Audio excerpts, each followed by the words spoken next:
Hi guys, Alice Taylor down at Lytham Golf Academy, and today we're going to talk about how to strike the ball and then the turf more consistently.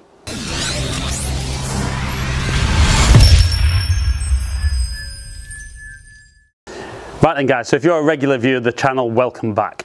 If you're new to the channel, please hit the subscribe button, ring the bell, make sure you get those notifications as soon as I post any video.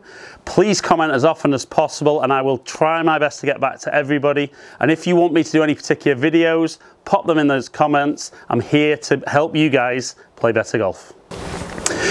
Right guys, so we all love that feeling when we're hitting our irons, when we get that lovely crisp contact of ball and then turf. And I think the real key thing is understanding, first of all, how we achieve that. Now, when you watch a lot of golfers, even though they generally set up really well to the golf ball, and they'll be very aware that as they swing back, the weight should move into that right hand leg. What they don't do great on the way down is they don't shift very quickly all the pressure into that lead foot. So what that does is as you shift the pressure, the low point of your swing moves from underneath the golf ball to slightly target side of the golf ball, which should then allow us to have that lovely crisp strike. But the problem I see for a lot of guys is that because they're trying to get the ball in the air, we will see that really nice transfer on the way back, but they very much sit onto their right leg.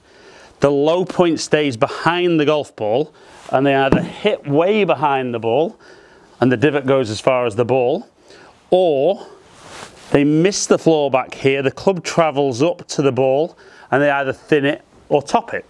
You know, none of which are particularly good looking or particularly good feeling golf shots.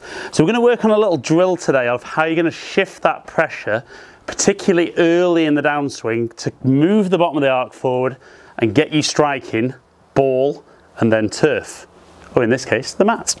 So what we're going to do is we're going to start in our normal address position. We're going to move our lead foot next to our back foot, and then as we swing back, as your hands are getting past waist height, we're going to step and really push hard into the ground and then swing through. And what we should see is that if the golf ball was here, now I'm making contact with the mat a good inch and a half further towards the target than where the ball would be. So it's important that you do a few practice swings like that, getting a good feel for it. And once you can get that feeling, and it is a really nice, powerful feeling if you can recreate it, we're then going to try that with the golf ball. So we take our normal address position, front foot next to the back foot.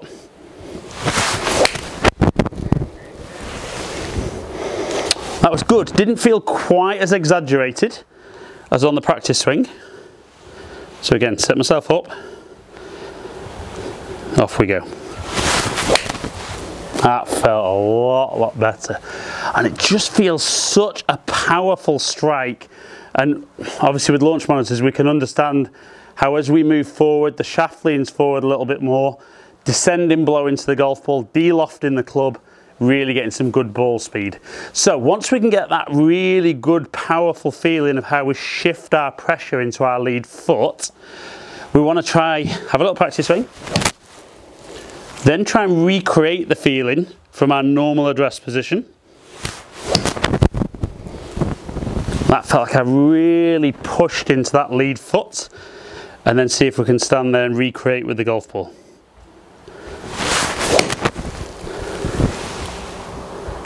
Yeah, definitely. Just hit it a little bit out the toe, but certainly they're very ball and then turf.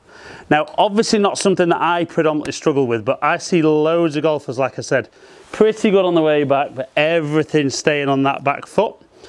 So if we can get there, swing back as normal, but almost as we're starting to finish the backswing, feel that we're moving into that left side. That's going to help us hit ball and then turf more consistently. That's as good as it gets for me. So guys, try the drill. Then try the drill with the golf ball. then try and recreate that as a practice swing without moving your feet, and then try hitting the shots. Go through those gradual steps, and if you want to make sure that you hit ball and then turf in that consistent fashion, you have to start moving the pressure and the low point of the golf swing correctly in order to do that. Right then guys, so I hope you've enjoyed the video. Like I said, it's going to help you strike ball and then turf more consistently. If you can run through those drills, really work at it. It might not be that natural for some of you, but you are probably doing it already on the good ones and not realizing what you're doing and how it's feeling. But as ever, really appreciate you taking the time to watch my stuff. Comment below, I'll get back to many people as I can. Subscribe to the channel if you don't already. Click on my Instagram, Ali Taylor Golf. Follow me on Twitter, also under Ali Taylor Golf. Hopefully catch up with some of you guys down here in the future. Stay in contact.